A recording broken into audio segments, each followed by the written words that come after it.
ശുഭാസ് കിച്ചൻ്റെ മറ്റൊരു വീഡിയോയിലേക്ക് നിങ്ങൾക്ക് എല്ലാവർക്കും സ്വാഗതം. എല്ലാവരും സുഖമായിരിക്കുന്നുവല്ലോ. ഇന്ന് നമുക്ക് മുട്ട വെച്ചിട്ട് ഒരു പുലാവ് എങ്ങനെ റെഡിയാക്കാമെന്ന് നോക്കാം. എളുപ്പത്തിലും സിമ്പിളായിട്ട് ഉണ്ടാക്കാൻ പറ്റുന്ന ഒരു മുട്ട പുലാവാണ്.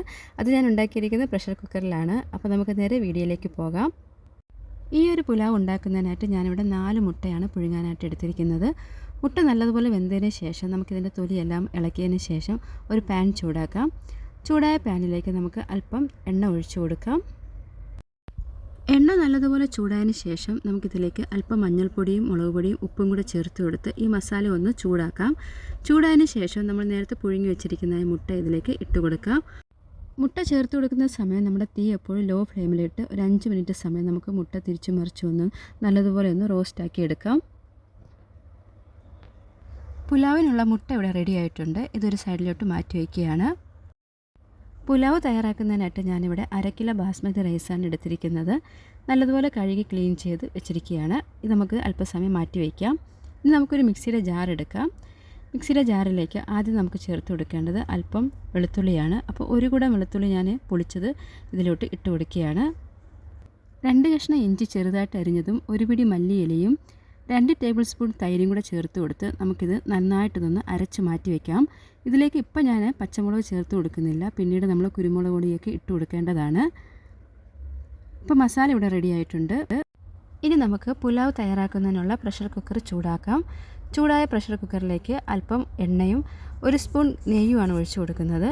ഇത് നന്നായിട്ട് ചൂടായതിന് ശേഷം നമുക്കിതിലേക്ക് അല്പം ഗരം മസാലകൾ ചേർത്ത് കൊടുക്കാം.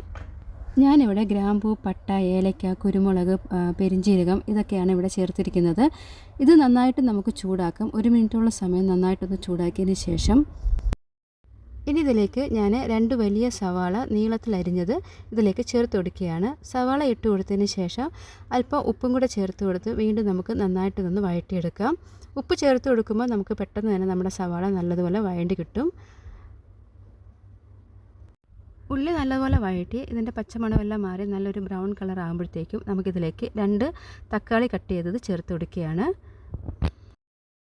തക്കാളിയും കൂടി ഇട്ട് കൊടുത്ത് നമുക്ക് നല്ലതുപോലെ ഇതൊന്ന് വഴറ്റി കൊടുക്കാം.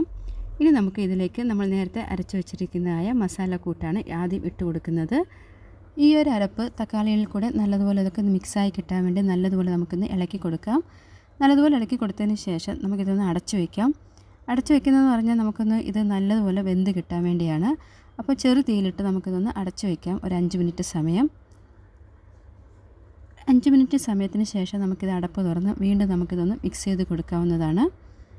നമ്മുടെ മസാലയൊക്കെ നല്ലതുപോലെ റെഡി ആയിട്ടുണ്ട്. ആ പച്ചമണമെല്ലാം ഒന്ന് മാറിയിട്ടുണ്ട്. ഇനി നമുക്കിതിലേക്ക് അല്പം മസാലപ്പൊടികൾ ചേർത്ത് കൊടുക്കാം. അപ്പോൾ ഞാൻ ആദ്യം ചേർത്ത് കൊടുക്കുന്നത് 1 ടേബിൾ സ്പൂൺ കാശ്മീരി മുളക് പൊടിയാണ്, എരിവില്ലാത്തതാണ്. അല്പം മഞ്ഞൾപ്പൊടിയും, നേരത്തെ ഞാൻ മഞ്ഞൾപ്പൊടി ഇട്ട് കൊടുത്തിട്ടുണ്ടായിരുന്നു, അതുകൊണ്ട് കുറച്ച് മഞ്ഞൾപ്പൊടിയാണ് ചേർത്ത് കൊടുക്കുന്നത്. 1/2 സ്പൂൺ ഗരം മസാലയും കൂടി ചേർത്ത് വീണ്ടും നമുക്ക് നന്നായിട്ടൊന്ന് ഇളക്കി യോജിപ്പിക്കാം. അതിനുശേഷം നമുക്കിതൊന്ന് അടച്ചു വയ്ക്കാം. അല്പസമയം അടച്ചു വെച്ചതിന് ശേഷം വീണ്ടും നമുക്ക് അടപ്പ് തുറന്ന് ഒന്ന് വീണ്ടും ഇളക്കി കൊടുക്കാവുന്നതാണ്. ഇനി ഇതിലേക്ക് നമ്മൾ നേരത്തെ കഴുകി വെച്ചിരിക്കുന്നതായ ബാസ്മതി റൈസ് ഇട്ട് കൊടുക്കാം. റൈസ് ഇട്ട് കൊടുത്തതിന് ശേഷം നമുക്ക് മസാലയും റൈസും നല്ലതുപോലെ യോജിപ്പിക്കുന്നതിനായിട്ട് നല്ലതുപോലെ നമുക്കിത് ഇളക്കി കൊടുക്കാം. 1 മിനിറ്റോളം സമയം ഇളക്കി കൊടുത്തതിന് ശേഷം നമുക്കിതിലേക്ക് നേരത്തെ ഞാൻ 1 കപ്പ് റൈസാണ് എടുത്തിരിക്കുന്നത്. അപ്പോൾ അതിനനുസരിച്ച് 1.5 കപ്പ് വെള്ളമാണ് ചേർത്ത് കൊടുക്കുന്നത്. ഇനി ഇതിലേക്ക് പുലാവിന് ആവശ്യമായിട്ടുള്ള ഉപ്പും കൂടെ ചേർത്ത് കൊടുത്ത് വീണ്ടും നമുക്കിതൊന്ന് നന്നായിട്ടൊന്ന് മിക്സ് ചെയ്ത് കൊടുക്കാം. ഇനി ഇതിലേക്ക് നമ്മൾ നേരത്തെ പുഴുങ്ങി റോസ്റ്റ് ചെയ്ത് മാറ്റി വെച്ചിരിക്കുന്ന മുട്ട ഇതിലേക്ക് ഇട്ട് കൊടുക്കാവുന്നതാണ്. മുട്ട ഓരോന്നായിട്ട് ഇട്ട് കൊടുത്തതിന് ശേഷം നമുക്കിതൊന്ന് അടച്ചു വെച്ചൊന്ന് വേവിക്കണം. ഞാനിവിടെ തീ കൂട്ടി വെച്ചിട്ട് 2 വിസിലാണ് കൊടുത്തിരിക്കുന്നത്. കാരണം നമ്മുടെ റൈസ് പെട്ടെന്ന് വെന്ത് പോകാൻ സാധ്യതയുണ്ട്. നമ്മളിത് അരമണിക്കൂറോളം സമയം കുതിർത്ത് വെച്ച അരിയാണ്, അതുകൊണ്ടാണ്. അപ്പോൾ പെട്ടെന്ന് തന്നെ ഇതിൻ്റെ വിസിൽ തീർന്നതിന് ശേഷം ഒന്ന് കുക്കർ നന്നായി തണുത്തതിന് ശേഷം അടപ്പ് തുറന്നൊന്ന് ഇതുപോലെ ഒന്ന് ഇളക്കി കൊടുക്കുക. നമ്മുടെ ചോറൊന്നും കട്ട പിടിച്ച് പോകാതിരിക്കാൻ വേണ്ടിയാണ്. അതിനുശേഷം നമുക്ക് ഇതൊരു വേറൊരു പാത്രത്തിലേക്ക് മാറ്റാവുന്നതാണ്. ഇപ്പോൾ ഞാനിവിടെ ഇതേപോലെ ഒരു പ്ലേറ്റിലോട്ട് അല്പം റൈസ് മാറ്റിയിട്ടുണ്ട്.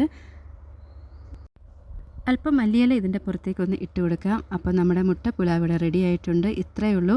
എളുപ്പത്തിൽ ഉണ്ടാക്കാൻ പറ്റുന്ന ഒരു മുട്ട പുലാവാണ്. നിങ്ങൾ ട്രൈ ചെയ്ത് നോക്കുക. ഈ റെസിപ്പി ഇഷ്ടപ്പെടുകയെന്നുണ്ടെങ്കിൽ ലൈക്കും കമൻറ്റ് ചെയ്യാനൊന്നും മറക്കരുത്. അപ്പോൾ വീഡിയോ കണ്ടുകൊണ്ടിരുന്ന എല്ലാവർക്കും നന്ദി. വീണ്ടും പുതിയൊരു റെസിപ്പിയായിട്ട് ഉടനെ വരുന്നതായിരിക്കും. ദൈവം എല്ലാവരെയും അനുഗ്രഹിക്കട്ടെ.